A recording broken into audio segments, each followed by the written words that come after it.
What is up, all? We're changing things up in this video. We're doing another So You Drafted episode.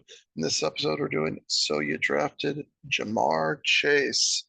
So we got the number 4 hole highlighted here because that's usually where you're grabbing Ja'Marr Chase. And I've grabbed a number of times. I feel like I have a pretty good grasp on what I want to do here.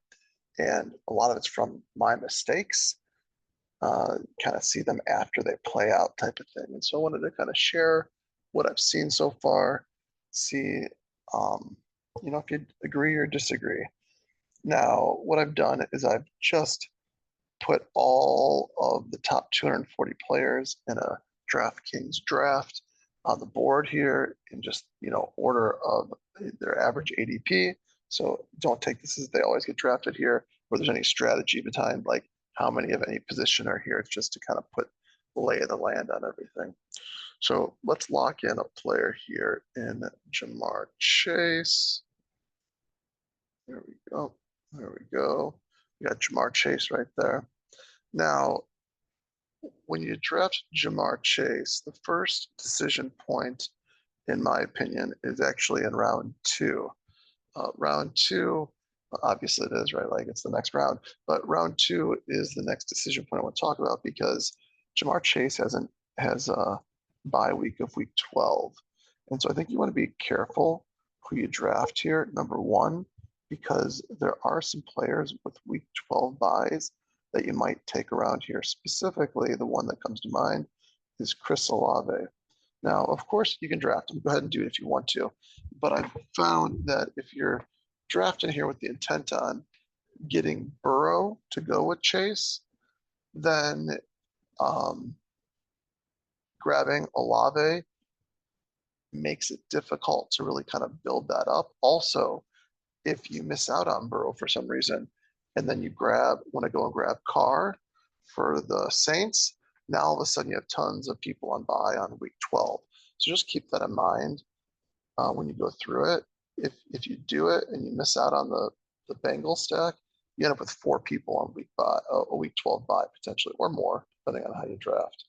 So I'd be looking out, making sure that you understand what you're getting into if you do take someone like Chris Olave in round 2.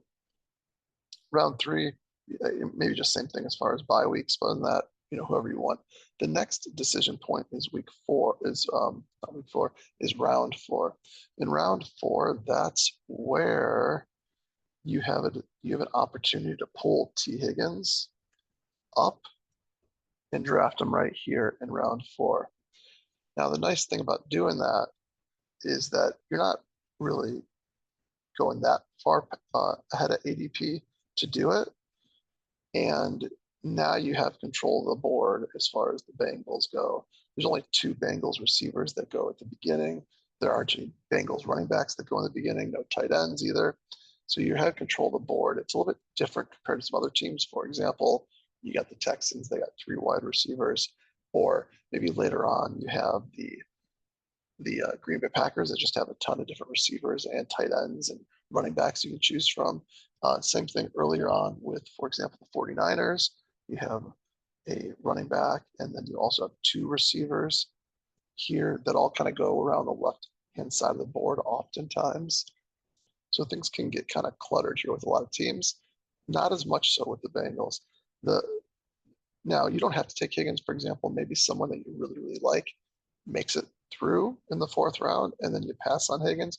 Just realize that that's going to limit your flexibility and limit your flexibility as well as make it easier for someone to justify taking Burrow earlier. So if you don't plan on taking Higgins, I think then maybe it does make sense to take Olave if you really like him. But if you want to take Higgins, if you're like planning on taking Higgins, most likely, I probably would shy away from taking Olave as well. Let's lock in. Let's assume we got Higgins. Let's lock him in right here. So 4 rounds, at least 2 receivers, no other week 12 buys. On the way back around in round 5, I don't think there's any hardcore decision points here. A lot of times you're taking a tight end at this point. I do think a tight end is interesting if you can get one to fall to you right here, which oftentimes they can. Like, for example, Mark Andrews ADP, you can see it is right here. Now, keep in mind, depending on who you took in these other rounds, you might end up missing out on running backs in one of the prime spots, which means that you might even want to consider pulling up running backs earlier, unless you really, really want to just have a bunch of running backs late. I've kind of enjoyed that a little bit, but I don't know. We'll find out how good it is as the season starts. So the next decision, the next real decision point, I think, is when you get to looking at Joe Burrow. Joe Burrow is, you can see here, is round 8. And he's actually pick ADP, pick 84. And what that's telling you is sometimes teams are probably taking him in the 7th, and other times teams are taking him in the 8th or 9th round. And if you take Higgins here, you're in control of the board a little bit to try to make sure that you get him in the 8th or the 9th round. If you let T. Higgins pass, and let's say, for example, you keep T. Higgins here in the 5th, that's a lot of times when he goes a bit earlier, because the T. Higgins drafter knows that he needs to take him now before he comes back around, and the Chase drafter has control of the board again as far as for next shot at getting Burrow. So if you take both these guys, Burrow comes back around here in the 8th, and you have an option to take Joe Burrow right here or right here, one of the two. Either one I think is fine. This is an interesting spot right here on the board, if you ask me, because if you've built out 5 wide receivers through all this, you have an option of maybe grabbing a running back right here. And there are some interesting names at running back that can fall around this point. For example, Zach Moss, who would be nice and correlate. So it'd be nice if you get someone like Zach Moss to go right here. Let's see, where are the other ones? Also, Jaylen Warren right here, I think, is an interesting one. Tony Pollard, Jonathan Brooks. I think those are all interesting plays that you can take. Even Najee Harris, if that's the one you like, or Raheem Mostert. Also, these are all players that can kind of fall here sometimes in pick 8. And so you kind of got to decide, is the running back juice that I'm going to get there worth it or not? Or do I want to take Burrow one step earlier and then let me get whatever running back is right here? I might end up with one of those same running backs, or I might be looking at pulling up someone like Spears or something like that, depending on how the draft board shakes out, or Brian Robinson or Nick Chubb or Devin Singletary, one of those types of players. I think this is ideal. If this came to you, this would be great, right? Like Zach Moss, Joe Burrow, if it happened, which again is very plausible based on where everyone is going. Or again, maybe someone like Jaylen Warren, like if you think you get the running back here, and I'd also maybe look at it. Do these 3 teams here seem competent? With Joe Burrow having an ADP of 84, he does look tempting for someone if these players are just going to grab an unstacked player. He does look tempting because he's getting up there well past his ADP, and people are just going to want to take him just to take him. Even the most competent drafters will do it at some point in time, almost like playing defense at times. So you need to kind of judge, can I push Burrow around or not? If you're going for the best stack possible, you got to see like, okay, is there the running back I really, really like or not? And should I push it around or not? let's assume that I mean, you could, let's just assume right now you do push them around there, which is of course an option. And then you end up with something like this for some of your locked in players and what we're doing. And you got the Cincinnati Bengals thing on lockdown, basically. Now, the next decision point is a little bit about you want to keep in mind again, what did you draft over here? Because this right here is kind of these picks like round 9, 10, and maybe 11, like 9, 10, 11, maybe 12 as well. But maybe just 9, 10, and 11. There's somewhere in here where a lot of the QBs go that are, or maybe let's see, 8, 9, 10, something like that. Somewhere around here is where all the QBs go, or not all of them, but like a lot of them go. The QB window is what I've heard other people refer to it as. I'm calling it the QB quarter is what I've been calling it. I don't know. Mine's got some alliteration, so I like it more. But understand that somewhere in here is where all the quarterbacks go. And so depending on who you took, you might have the other quarterback that either got an ADP of like the same round or maybe the round after or something like that. And depending on where they are, that's going to limit your flexibility for, of course, other positions at that point in time, depending on what you drafted before and after. Let's wrap this up though. A little, no, let's not wrap it up yet. We got two more points at least. Number one, we got Burton somewhere on here. Right here is Burton. And so I think a lot of people would be tempted to go and take Burton and throw him, right here type of thing. Or maybe even take him earlier right there, like Burton in one of these two picks.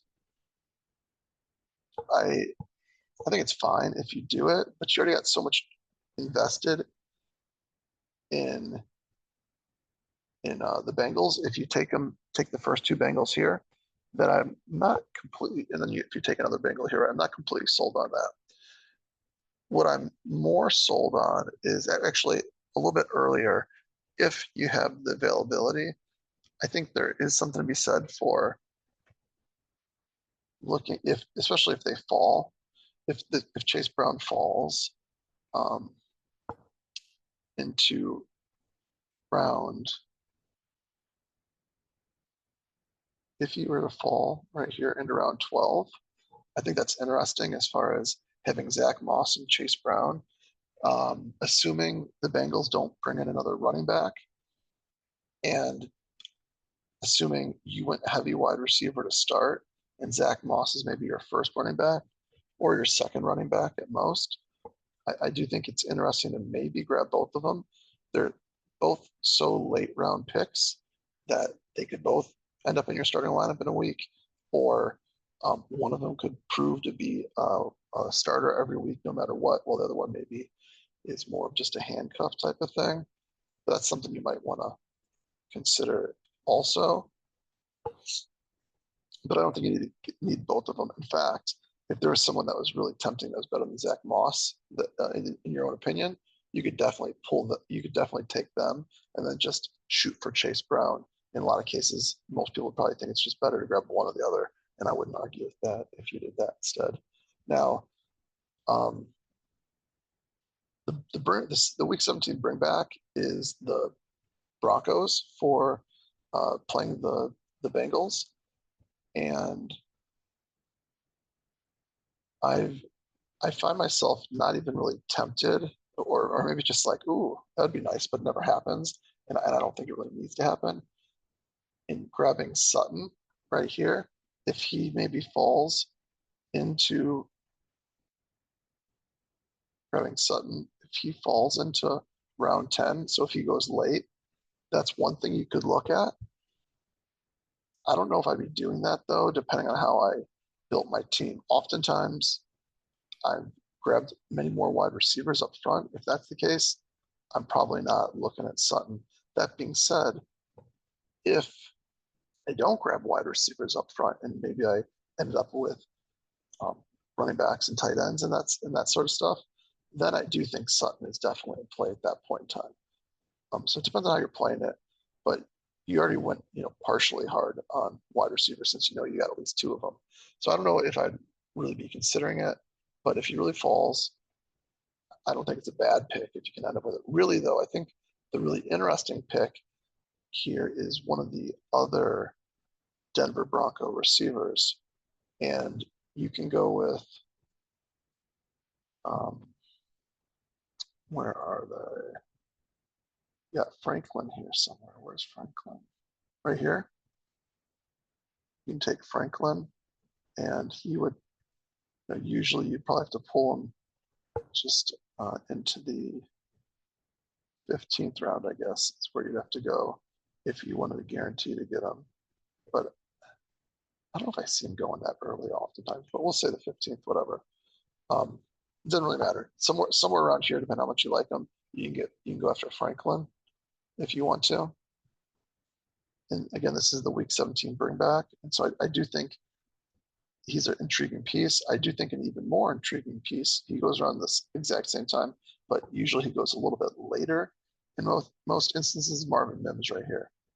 You can get Marvin Mims, a round or 2 rounds later, potentially.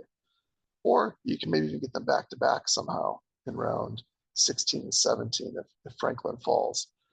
And you can actually see Audric Estime here too.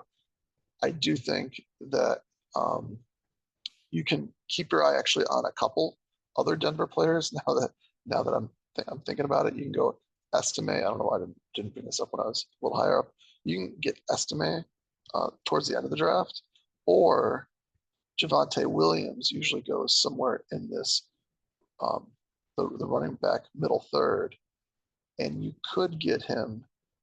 Let's see where he is. I want to say you could get him here in this 10th round, if I'm not mistaken. Yeah, right here is Javonte Williams. So he can sometimes fall just a little bit to right here, or if you go get Joe Burrow in the 8th, you can take Javonte Williams in the 9th. But if you're really pushing it, you're really looking for Javonte Williams to fall to you, maybe right here. I do like if you could get him right in the 10th round, because, and then Zach Moss in the 8th round, because this 8 to 15 is what I've been kind of calling the running back middle third. And you can see that with this build, you got at least, you got 3 running backs already that are in this middle third, and you could easily fill out some of this others with others in the middle third too. The other one, if you didn't get Javonte Williams, you can also grab their number 2 running back right here. Not saying you need to grab all of them. Probably don't want to grab all of them, but these Bronco running backs are rather interesting as well, where you could see in some builds maybe taking more than one of them, especially if they fall. Kind of making him, yeah, right there. And then, like I said, we got Estime right here is the other option for that. And I don't know if you really want 2 QBs on the same field in general. That being said, it's week 17. It's all or nothing at this point in time. So go for gold.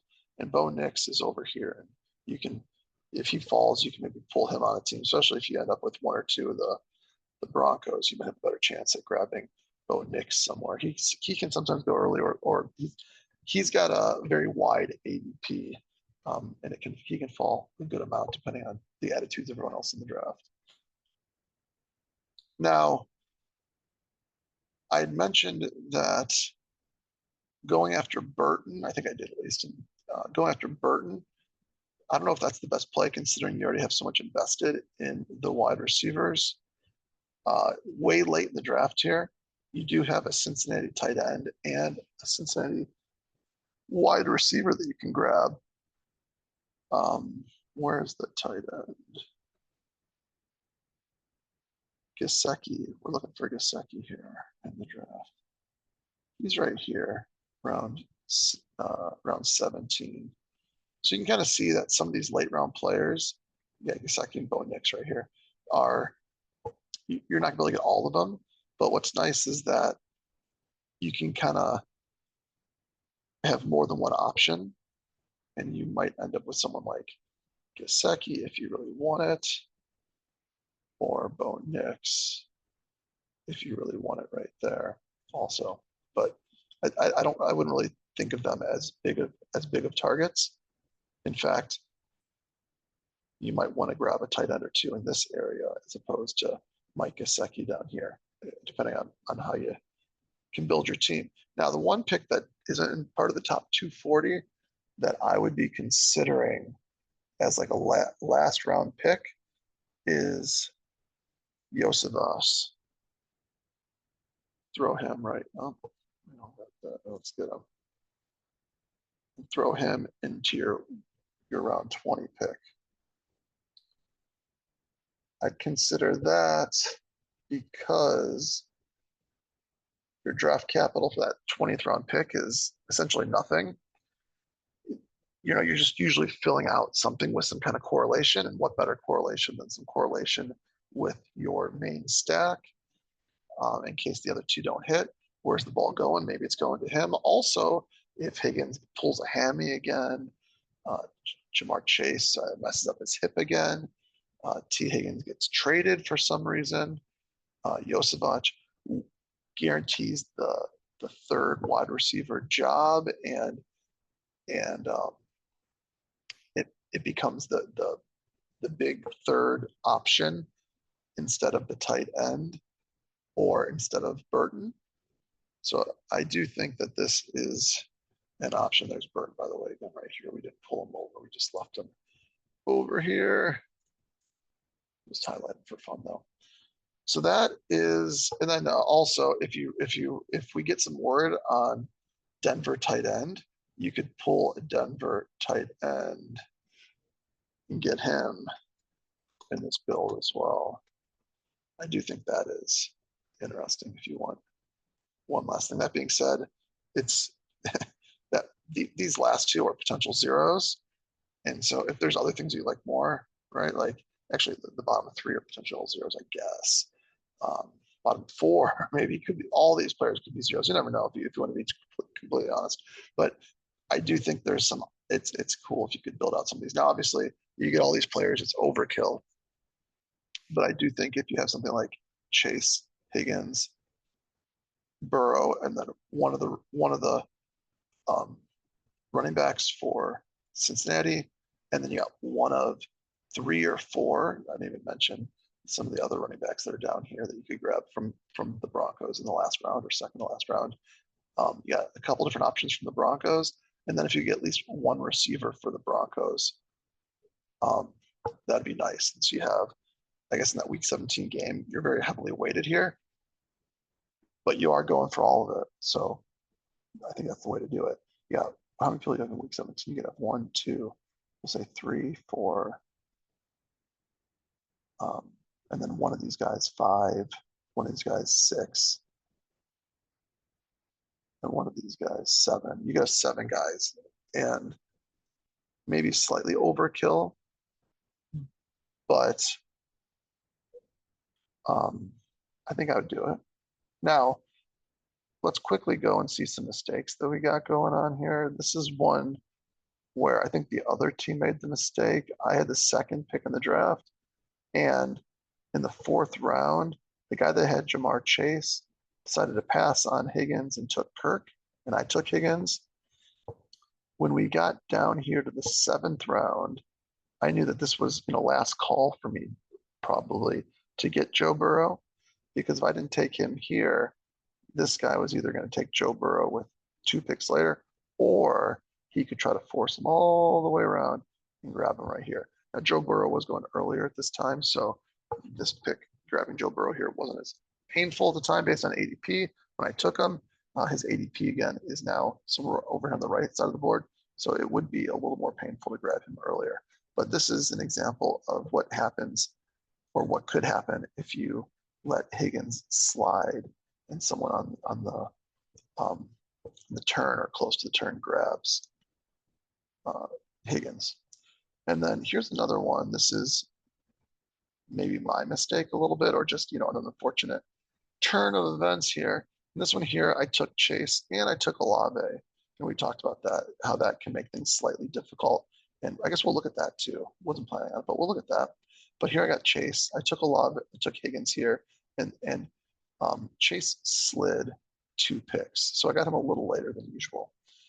Anyways, when we get to, where is it? I think I passed Chase through on this one, or did I not pass Chase through on this one? Or I mean, Burrow through. No, Burrow's right here on this one. So Burrow just, yeah, so Burrow didn't even make it all the way back around. And so this is a good example of looking at week 12 though, because I end up with, I think I went the route of New Orleans maybe on this one. We'll see. Maybe I did. I did. Okay. Let's see what we got here. We got Chase week 12, Olave week 12, Higgins week 12, and then I ended up getting Shaheed over here week 12, and then Miller running back week 12 as well. And there's David Carr week 12. So I end up with 4 running backs, and I got Johnson here, tight end week 12 also. But we end up with 4 receivers in week 12, which means that right now, do I only have 2? This draft is still on, by the way. Does mean I only have 2 wide receivers right now that are not week 12? You got 1. You got 2. I'm pretty sure that's it based on the math. Yeah, right now we only have 2 wide receivers that are going to be active on my roster during week 12, which means that we're going to have some ugly players in the last 2. I assume I got a wide receiver or 2 that I'm going to be taking here in this last one. And I don't know who it's going to be, but it's not going to be a week 12 guy. I can tell you that much. Okay, so that's the problem. Like I said, if you end up with Chase and Olave, you end up in the situation where week 12 can really kind of be biting you as you get later in the draft and you make that switch from attacking Cincinnati to attacking New Orleans. I'll make it work here, I think. I probably got 2 wide receivers at the end of this draft, I'm assuming, but I'm not even sure what I got going on. So those are 2 drafts that showed you what can go wrong if you let Higgins get past you to the turn on the 4-5, or if you decide to pair Chase with Olave and then Burrow gets drafted either before your pick or you try to push him through and someone just kind of randomly grabs him. Hopefully you enjoyed the deep dive into what happens, what to do when you draft Ja'Marr Chase. If you got any suggestions, or if I missed anything, please let me know. This is my first time diving this deep into one, and I'd love to hear what you have to say. See you on the next one. Peace.